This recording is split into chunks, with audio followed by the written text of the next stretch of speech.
can't be a society that when you earn your money, you spend it on drinks, you spend it on food, you spend it on instant gratification. We need to save for rainy days. So when you save with us, you are like a partner, because we are able to train you, we are able to give you assessment, we are able to do psychometric tests, we are able to help people who've never worked before to come work with us. So through training, if you pass the training, you are able to work with us at Sakhumzi.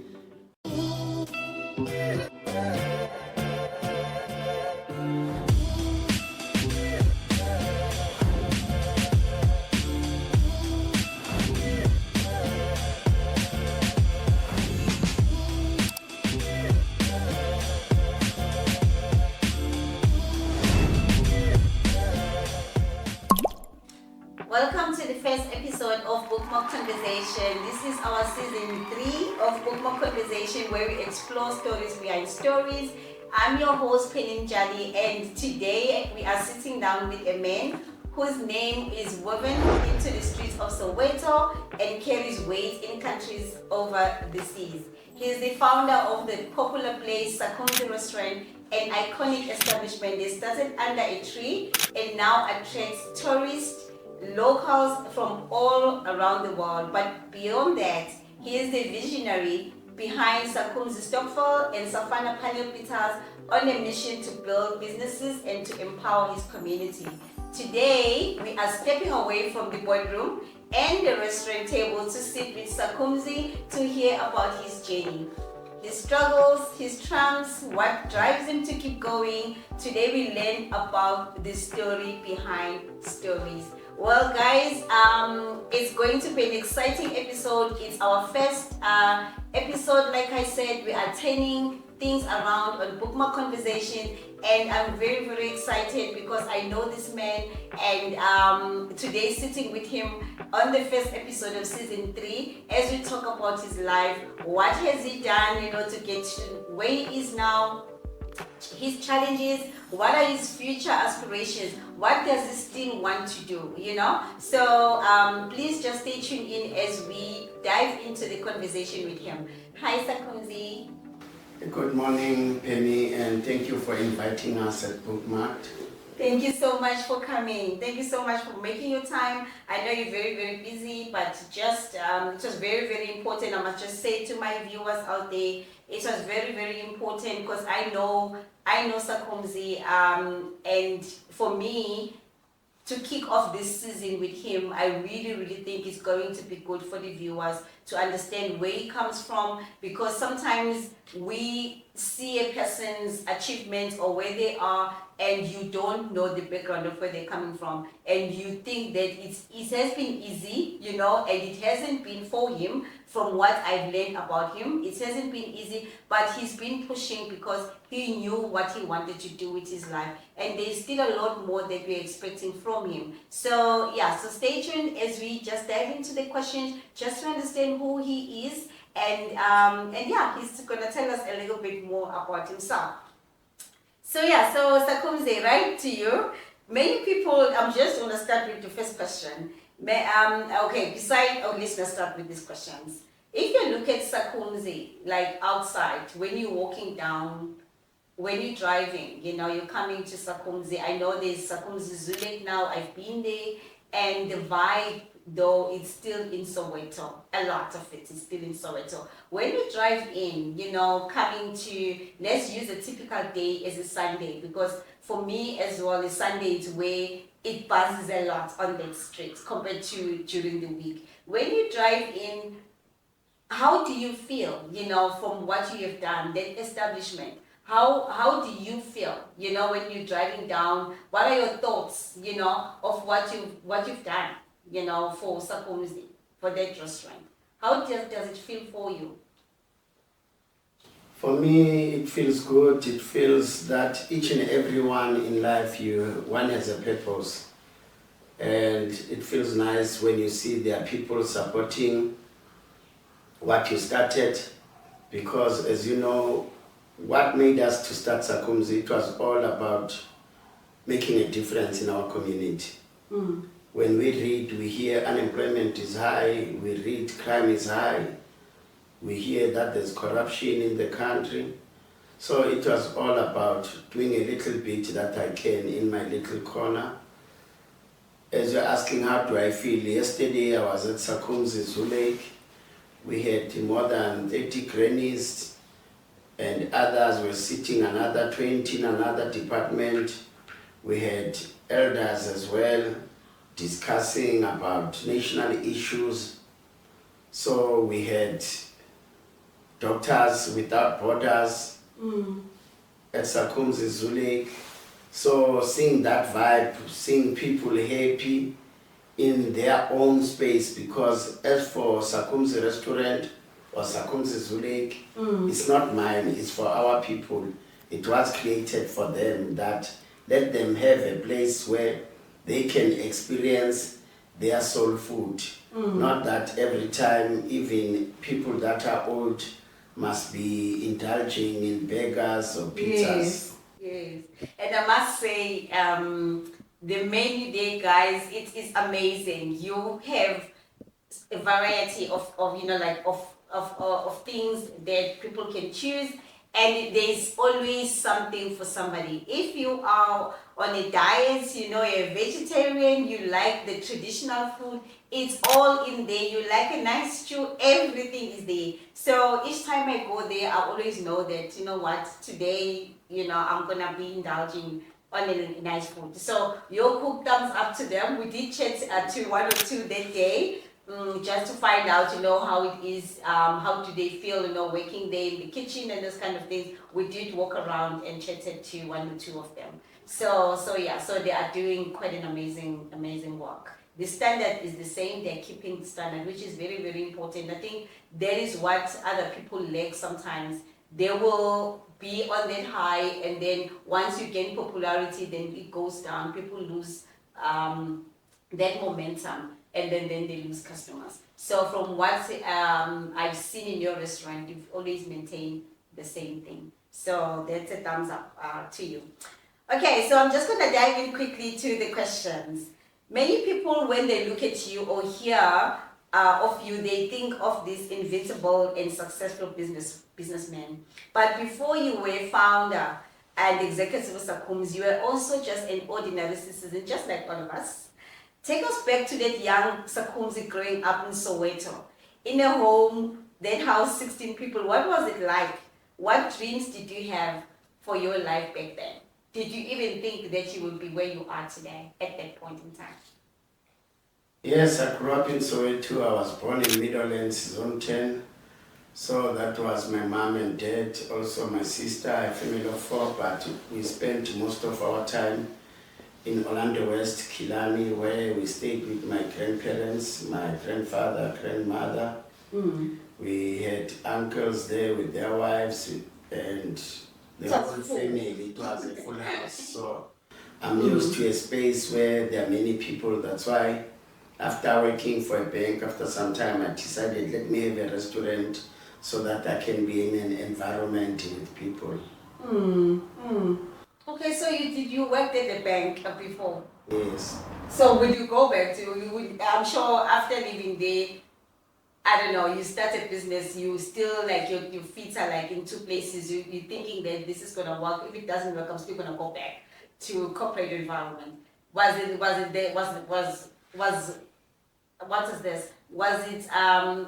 the same for you, because some people do that. When they open businesses, they still have two legs open, like one leg in business. If it doesn't work, then I'm going on with my career, basically, like you. So for you, was it head on this, I'm going to make this, I'm not going back here? So was it like that for you? Or you also not sure, you were like testing the waters as well? When I used to work for the bank, I enjoyed my time working there because the whole idea, it was all about growth. I grew up in Soweto, where I used to stay in Orlando West, and I used to walk to school for 2 kilometers, and I also went to rural areas in Eastern Cape, Mvaba. There's a school called Daluanga. I enjoyed to be there, and after finishing matric, I stayed at home in Orlando West for a year. Then when I started working, it was an idea that I need to start somewhere. I started as a messenger, just to understand what it's like to be at work, what are the departments that are there at work. My dad and mom used to sell liquor around Soweto. So I knew at an early age one day I'll be self-employed, but for me to be self-employed I had to get experience. Yes. So when I started I had to find out what is a company all about. While I was a messenger I got to understand that a company is different departments. So I got to work as a messenger for 2 months, I got to be a filing clerk for 4 months. Then I was a pocket 2 clerk, then savings clerk in a branch or in a bank area, and I used to be in savings. I was a teller, I was a clerk at the bank, ledgers. So I got to work in different departments to understand what is business all about. Yes. Then I ended up working for their IT department, fixing computers and ATMs. So that's when I was listening to the TV, the former President Nelson Mandela was talking that people must stop complaining about crime, people must stop complaining about unemployment. The government can only do up to so much. It's Yes. everyone's responsibility to create jobs. Exactly. So when I used to read newspapers, when I used to watch TV, they used to say tourism is growing in South Africa. Now I remembered when the former president said people must stop complaining. What are you doing in your own little corner to create jobs? What are you doing in your own little corner to curb crime? That's when I decided, let me stop fixing computers and ATMs. Let me open a business. Exactly. But what I like about you is the fact that you did not just jump into starting the business. You wanted to know also what goes around the business. You started, you worked, which is it's total opposite of what's happening today. Everybody wants to start a business. And sometimes you start a business without even knowing what the business, how to conduct the business or how it works, and then those businesses fail. So I think for you, it actually, that was the ground, you did the groundwork basically before you actually ventured into business. And I think that is a good thing. It helped shape who you are today. Yes, I think it did. It really, really did.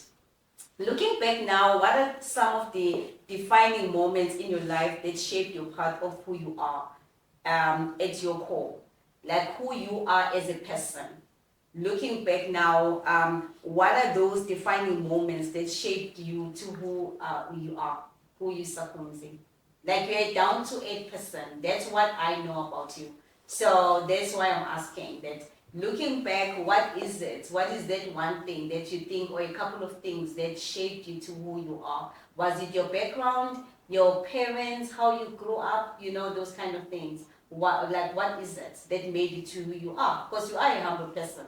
You're a very, very humble person. So that's my perception, from what I've, from the time I've met you. So what you do say is that thing that actually shaped you to who you are, to be focused on what you wanted to do, and to be the person that people can come to, basically. And I must say, guys, the other thing I wanted to say is if I meet Sakhumzi, because it's in the township, there are different people that walks in. I've witnessed that a couple of times. People coming in. Sakhumzi is a very busy man. He entertains even I don't know how to describe it. He entertains people who walk in not to buy, but they're just walking in because there's an establishment. They just want to talk to him. He does not push them away. He speaks to them, whatever level those people are in. So that is maybe the question that I'm putting back to you, that what is it, what shaped you to who you are, to be the humble person and be able to work with people for this long?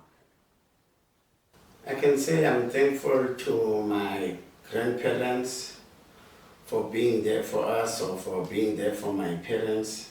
I know my grandfather from my dad's side, I know my grandmother from my dad's side, where they come from, what made them to be who they are, what were their inspiration or aspirations in life, how did they make a living, which is farming.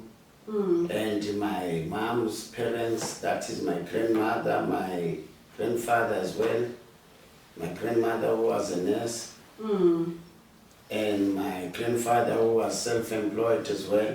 So the love, the care they gave to us, and my parents for being there for us or for being there for each other. Yeah. Them not giving up on themselves. So that made us to have a home. That's why they ended up saying when they got me, they're building a home, Sakhumzi.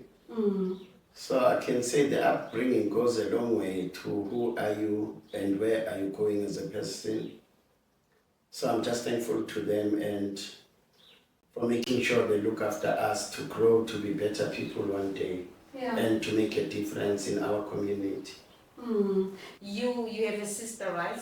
Yes. Okay, so you have a sister. So that establishment, Sakhumzi, it's your home. It's where you grew up. Yes. It's actually where you grew up. So how is your relationship with your sister? Is she involved in the business or not? No, she's not involved in the business.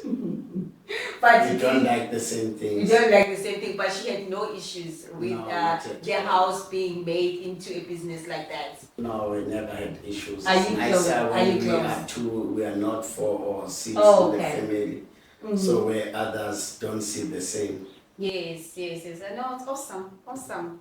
Growing up when you did in an era that was under apartheid rule, where opportunities for black people were so very limited, and on top of that, growing up in Soweto, where so much pain was bleeding into the streets, being neighbors with Nelson Mandela and Desmond Tutu, and growing up in a home that housed so many people, they are all heavy things, and many people would not even have thought about starting their own business or seeing beyond what was happening at the moment. Did you ever imagine that you would become the man that you are today? At that time, did you see yourself as somebody who's coming out of the type of an environment, at the time? My surname is Maqubela, so we've always had a surname that is there out there in the community. And for me, I've been inspired by my great-grandparents, my grandparents, my father. Every time used to wow us from driving a motorbike to driving a Fiat. He used to ride a motorbike, then he had a Fiat, a green Fiat, then later used to have a Baki. We had a Chrysler that I still have. So from my grandfather as well, who had nice cars then, who had a nice Baki, an F100 Baki that I still own. So I knew at an early age that one day I'm bound to make things happen if I do have a chance. Yeah. Your children, you have children. I do have children. You do have children, I know. So are they also business-minded like you, or they're just like they went to varsities or they're studying and you can see that there's not the direction that they're going to take? Business is nice to run a business. It's not like in the olden days when you run a business, they ask you how's business and you say, it's all right. But with COVID-19, with load shedding, with so many things that have been happening in the country, it's been really, really difficult. And yes, I used to wish that my children can run a business one day, but where they are, I'm comfortable that they need to find themselves. We took them to school so that they can understand what is life all about and who are they. So when they were young, they used to work with me at Sakhumzi Restaurant when it's holidays, when it's weekend. Now that they are old, they were able to finish school. The eldest is married and with 3 children, and she just turned to be an advocate in December 2024. She's self-employed as well, running her practice as an attorney or as an advocate. The second born is working for an investment company. She did accounting at school. The third one is also working for another company, MEN or MEN, that sells trucks and parts, doing their IT there. So we thank the Almighty God for protecting us, for looking after us. We thank the people of Soweto for being there for us, supporting us when we started. That is why now we decided to come up with Sakhumzi Stokvel to say, lift as you rise. Yes. As our father, Professor Bonang Mohale says, you can't rise alone. As you rise, you need to lift others. So with Sakhumzi Stokvel now, we are able to say, with the growth moving forward, people can invest as little as 100 Rand with a joining fee of 150. That will cover for the joining fee, that will cover for the admin, for the transaction fees, that will be the 450, and for someone to get the card as well. And one can invest as little as 100 Rand, because the richest man in Babylon says you need to save 10% of your income. You need to save for rainy days. We can't be a society that when you earn your money, you spend it on drinks, you spend it on food, you spend it on instant gratification. We need to save for rainy days. So when you save with us, you are like a partner, because we are able to train you, we are able to give you assessment, we are able to do psychometric tests, we are able to help people who've never worked before to come work with us. So through training, if you pass the training, you are able to work with us at Sakhumzi Restaurant in Vilakazi, or we have a filling station, Astron Energy in Pefeni. We have Sakhumzi in Pefeni. We have a filling station, yes, in Astron Energy. We have a towing company in Bruma, Ubumbano. Bumbano is Kopano. We've got Safana Panelbeaters. So people who get to be able to train with us, we get to do, who are you?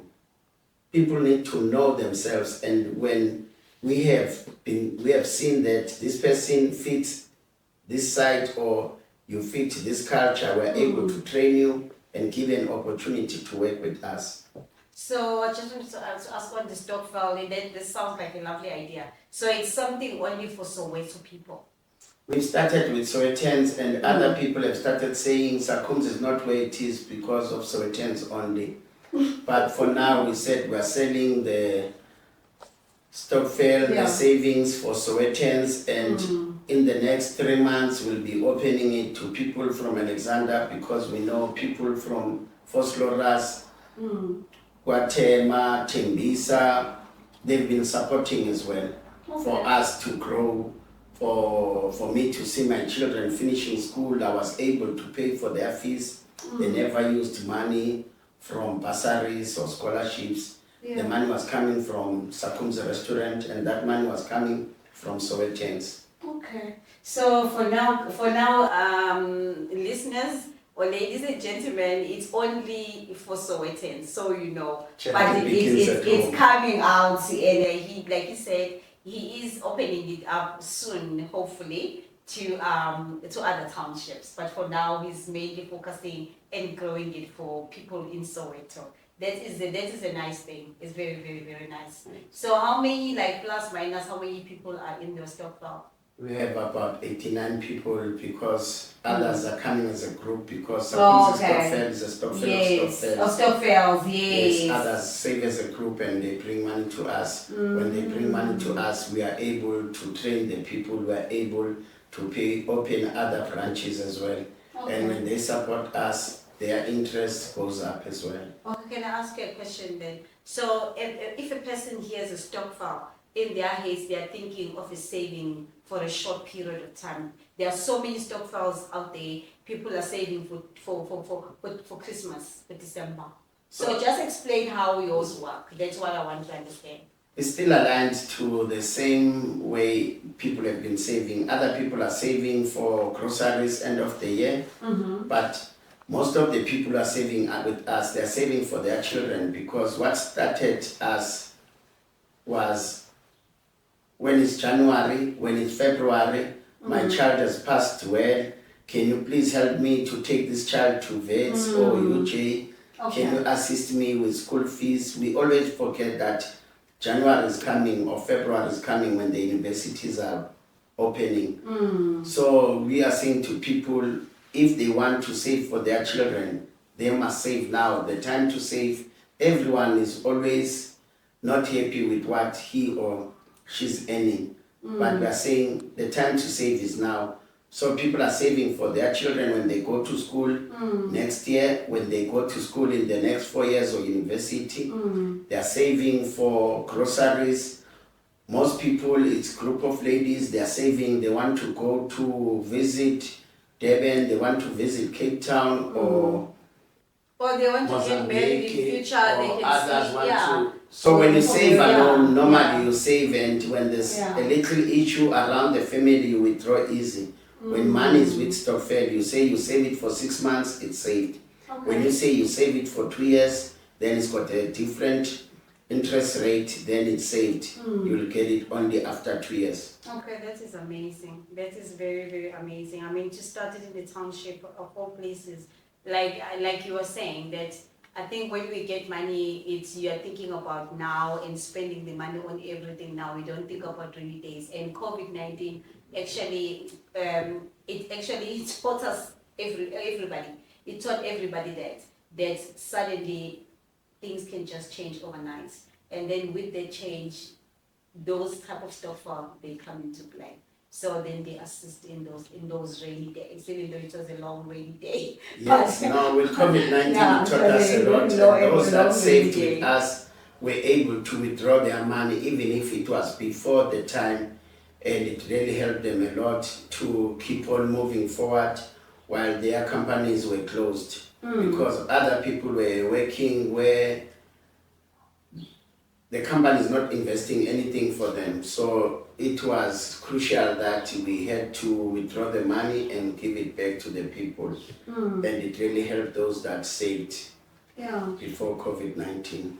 What would you say to the young people in South Africa who are looking up to you? Because your name is known in most places. People know, the minute you speak about Vilakazi Street, people know they know Sakhumzi. It's like Sakhumzi, basically. So what would you say to them? Because they are also looking up to you. A lot of them, some of them we don't know, some of them probably have told you this, but there are a lot of them that are looking up to you and they want to actually be like you. They're looking at you as a successful man. What do you want to say to them? What will be your message to them? For me, I would say they must think ahead. They must think and have big dreams. You know what I've seen, our people don't have big dreams and they want instant gratification. And most young kids today, all they want to work, buy a car, not even buy a car or rent a townhouse. They need to have plans. Where do I see myself in the next 5 years? Where do I see myself in 10 years? Where will I be in the next 50 years? Even if one is 50 now, you need to have plans in the next 50 years because you might think you'll pass away at 70, but you might pass away when you're 100 or you are 90. So we need to think in the next 5 years. That will be your short-term goals. And what is it that you are doing today? What is it that you have done yesterday? Yes. Because there's no bad luck, there's no luck here in life.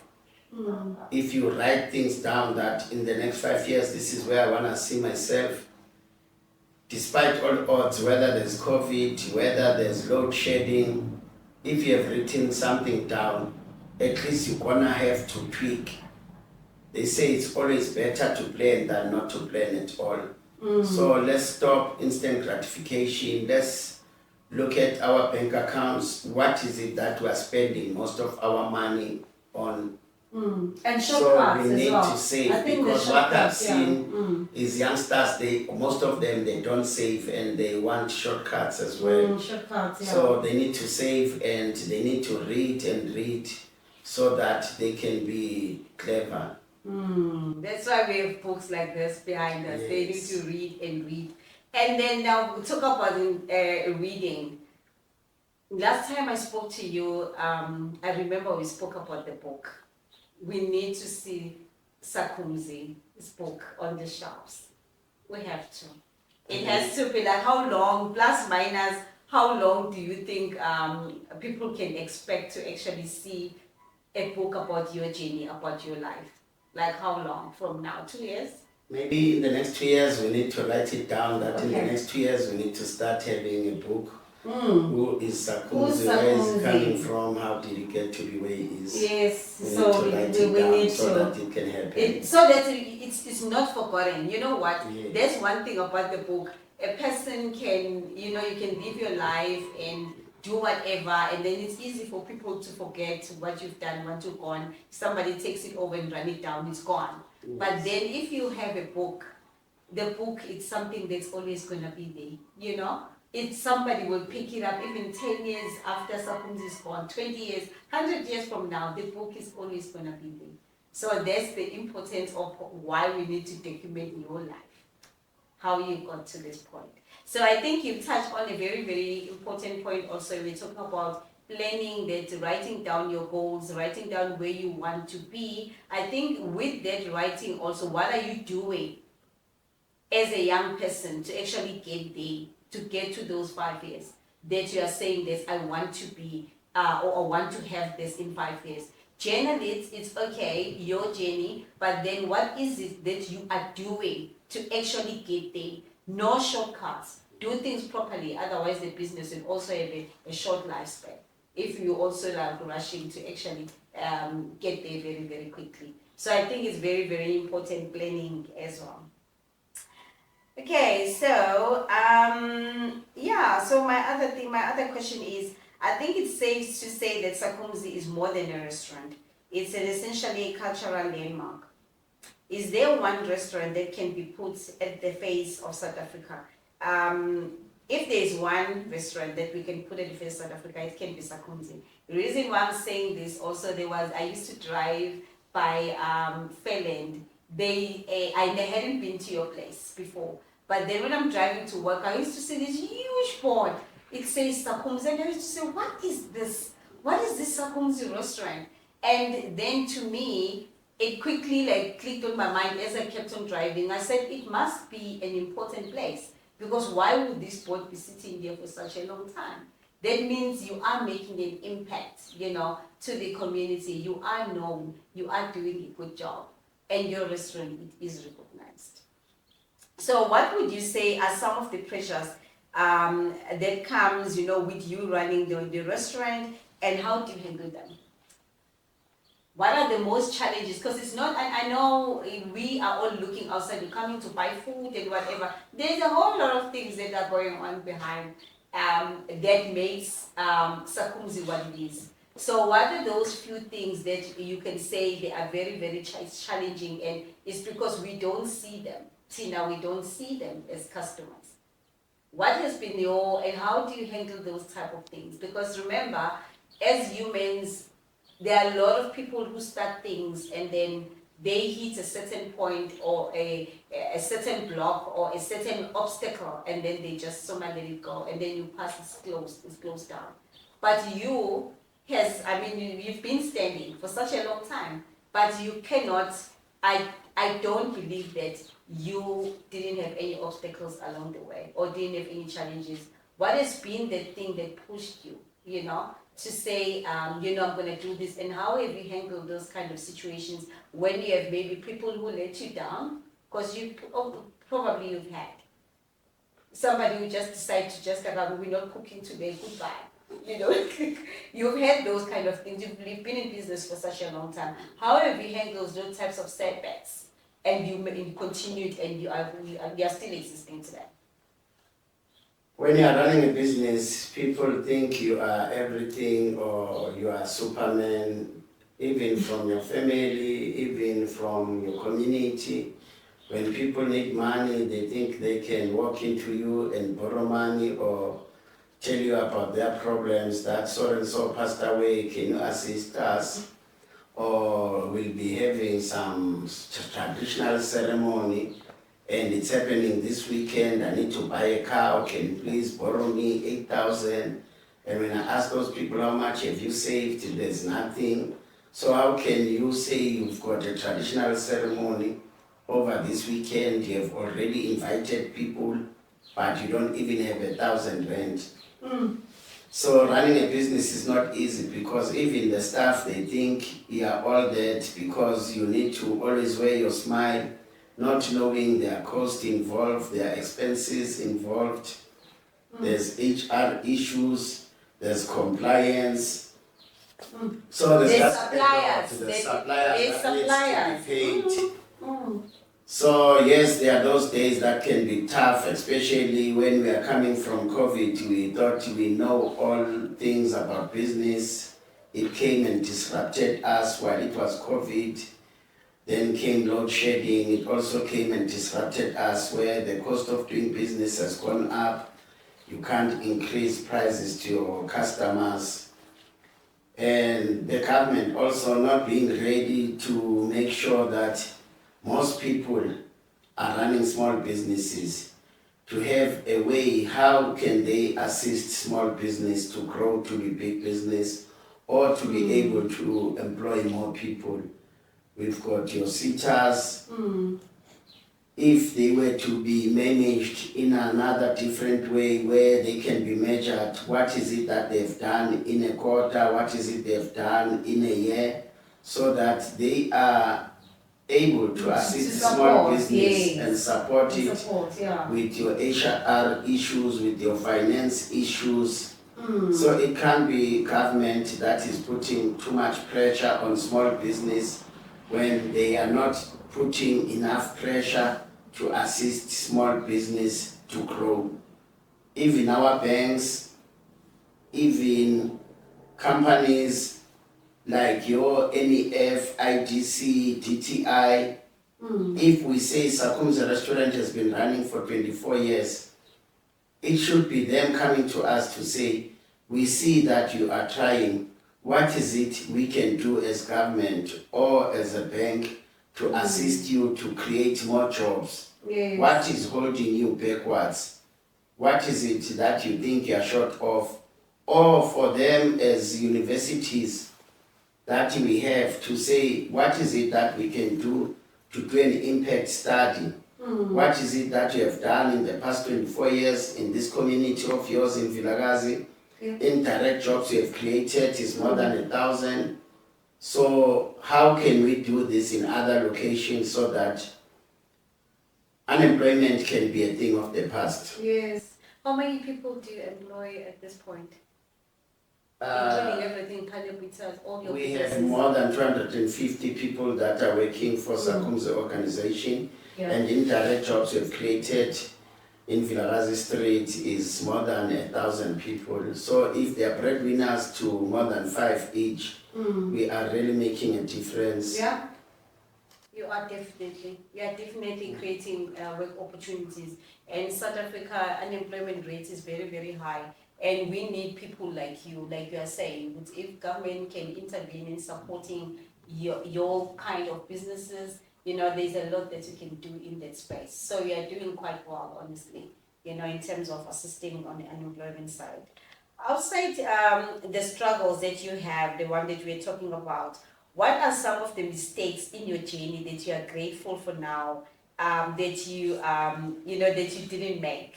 And or you've made or you didn't make, and that other people can then learn from. So what is the mistake that you've made? Everybody makes mistakes. If you're looking back and say, here, this, I made a mistake. Me opening that business, I made a mistake. I shouldn't have. I didn't do my study. I shouldn't have opened that. Has it happened for you? Is there any of those things? Or maybe I shouldn't have hired these people. they came highly recommended, but they did not do what was expected. So what has been those mistakes that you take full responsibility? You say, I made these decisions, but I made mistakes here. As a business person in business. As a business person, when I started the panel beating, I had partners, so I can say I did not have the right partners. I tried to have other partners. They were not the right partners, so I take accountability that I should have Googled them, I should have done due diligence, I should have done credit checks to say, who am I partnering with? You can't just partner someone and you invest money in a business, then the partnership does not go well. Yeah.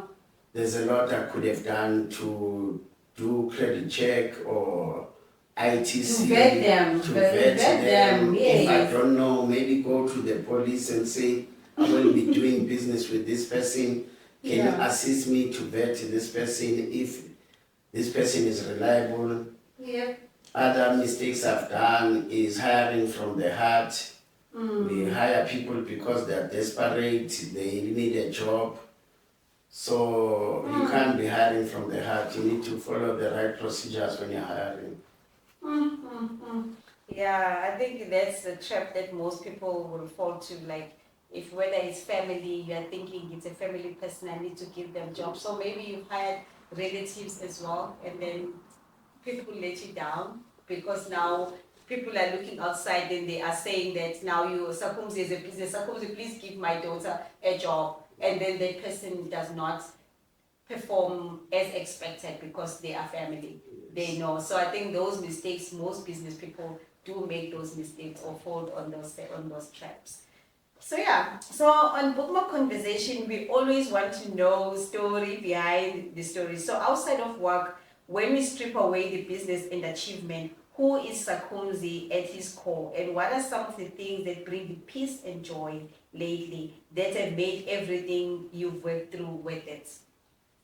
So now I'm removing the business now. So what are the things that actually make you happy? You're not worried about the business is running and whatever, but what are those things that define who you are?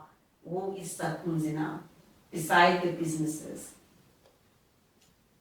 No, Sakhumzi is just an ordinary person who grew up in Soweto, and when I'm not at work, I like reading. When I'm not reading, I've got an opportunity to travel. I like traveling. Before COVID, I would find myself in February in Italy.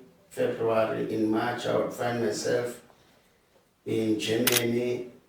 And that what assisted me is also more on tourism exhibitions from Germany, because you're not far with France. I would find myself in France. Then in May or June, I would find myself in Rotterdam or Amsterdam. Then in November, there will be a tourism exhibition, and I will end up staying behind after those exhibitions. I will be in London for the World Travel Market.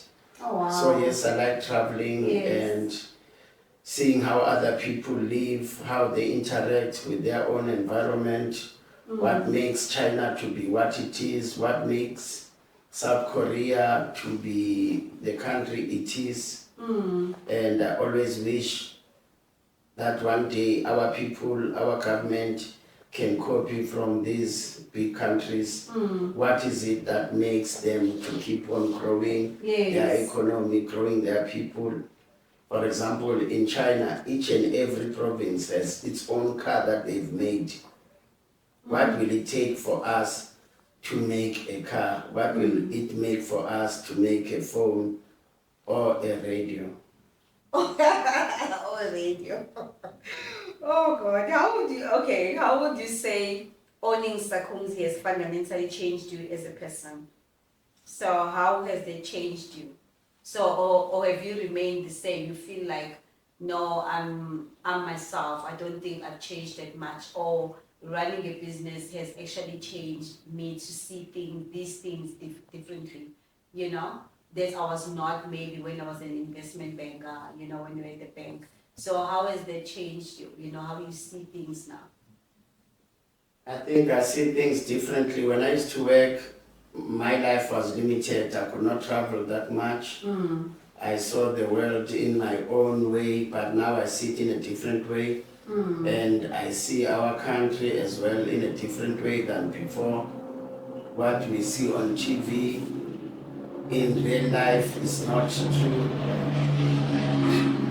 And yes, so life is for living. As humans, we just need to keep on pushing ourselves. We need to have the right people around us. They say if you want to know who are you, you must look at your friends or 5 best friends you hang around with. So your environment will make you who you are. And the people you interact with will more or less define the type of person that you are. Yes, so the more you grow, the more try and hang around with people who are better than you so that you can be a better person as well. Yes. So we always push ourselves to be better than yesterday. Exactly. I think, and more so for you as a business person, people always look up to you and they're thinking that, he has it all figured out, basically. Everything is figured out for Sakhumzi. So they don't know that you are still striving to be a better version of yourself, You still want to do more things. I'm sure you still have other plans. There's a lot that when you are sleeping that you think that and maybe I must venture into this. I still want this. It's not like this is it for Sakhumzi. You still have other plans that you have in your mind, other businesses that you want to acquire or something that you want to start, right?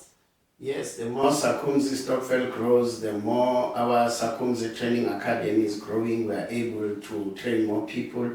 The more we train more people in our academy, the more we'll open Sakhumzi Stokvel to be in other provinces, and Sakhumzi can be in the malls in Soweto, it can be in other provinces.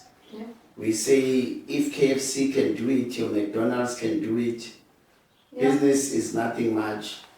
If I'm friends with people who are better than me, and I'm open also to their advices, and Sakhumzi Stokvel is growing, and our Sakhumzi Training Academy is able to recruit the right teachers, the right facilitators. Surely we will be able to be in other provinces, and we will be able to make a difference in job creation. Okay, so thank you so much, Sakhumzi. So I'm going to ask you, this is the last question that I normally ask guests that comes to the podcast. Like, what will be that one thing in 100 years' time that Sakhumzi will be remembered by? So it's 100 years' time you're gone. So what is that one thing when you're sleeping or when you're alone in your own space that this thing I would like to be remembered? That Sakhumzi was walked on this earth, and this is the one thing that I'd like to be remembered by. Like, what is that one thing for you? The one thing I want to be remembered for is I want to lift as I'm rising. So if Sowetians, if our South Africans have been able to spend their money with us at Sakhumzi, so I must be able to say, to run a business is not easy. If you put your money with us, you are like a business owner, because the more you spend money with us, we'll be giving you a loyalty card where you'll be able to earn more points. When you put your money with us, you support us with that loyalty card, it will be able to show us that this person has been supporting our businesses.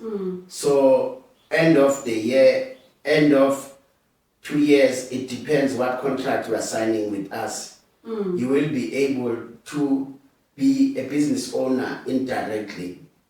So we will be known that we were not as greedy as most corporate companies are. It cannot be that at Sakhumzi, the staff of Sakhumzi cannot even afford the products that we are selling. It cannot be you are selling one of the best cars. The people that are employed in that company, they cannot even afford to drive a Mercedes-Benz. They must drive lower cars. So our people, if they are supporting us, they need to have a way that they are able to earn as well. And make their lives to be better than before. Okay. Thank you so much, Sakhumzi. So guys, you heard it straight from Sakhumzi Maqubela. It's been a privilege for me to actually have him on my studio today. Yes, his last word is also uplifting each other. You know, when you want to also grow, you must grow with other people around you. So please just stay tuned to this episode as he's dived into so many things. There's so many things that any person can learn from what he's done, his achievement, his future, where he's going. So please just stay tuned to our podcast. So thank you so much, Sakhumzi, for making time today. I know you're a busy man, but it's very, very important for me that I had you today. And yeah, so I'm very, very grateful that you made time. So thank you so much. Thank you for inviting us. Thank you so much, Sakhumzi, for opening up and sharing your story with us, the story behind your restaurant and your businesses, and most importantly, the story behind you. To our listeners out there, I hope today's conversation reminds you that every big dream starts with a small step, that your roots are powerful, and that purpose is found in serving others while staying true to yourself. If you love this episode, follow us, comment, like, subscribe, and share this with someone who needs a reminder that where you are born doesn't dictate where you die. Until next time, guys, I am Panelbeaters, your host for Bookmarked Conversations. Behind the stories, we will be talking to everybody that has a story to share that inspires people. Like I said, guys, season 3 is all about stories behind stories, basically. So we will be interviewing people who have profound stories that will inspire you, and some of them have books, some of them don't, but it doesn't necessarily mean that because you don't have a book, then you're not going to be on this platform. So please just stay tuned as you see different people that will, I'm telling you right now, will inspire you to actually do whatever it is that you've been wanting to do, or pick yourself up from where you are and say, you know what, I can also do this myself. If they can do it, so can I. So this is me, Panelbeaters. Please, guys, just follow our page and then subscribe and comment. And that is it from me today. Thank you so much, guys. Ciao.